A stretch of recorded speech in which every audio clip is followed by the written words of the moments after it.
we'll guide you through how to delete your Wix website. If you find this helpful, consider subscribing and liking the video. First, open your web browser and head over to the Wix website. Log into your account with your credentials.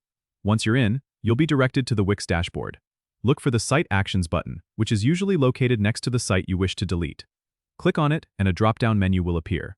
From the drop-down, select Move to Trash. This action doesn't immediately delete the site but moves it to a temporary trash folder, allowing you to restore it if needed. To permanently delete the site, you need to navigate to the Trash section. You can find this by going to the My Sites page and clicking on Trash in the sidebar menu. Here, you'll see a list of sites that you've moved to trash.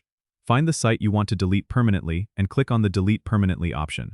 A confirmation window will pop up, asking if you're sure you want to delete the site.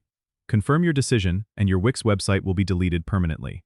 Remember that once deleted, the site cannot be recovered, so make sure you have backups of any important information before you proceed.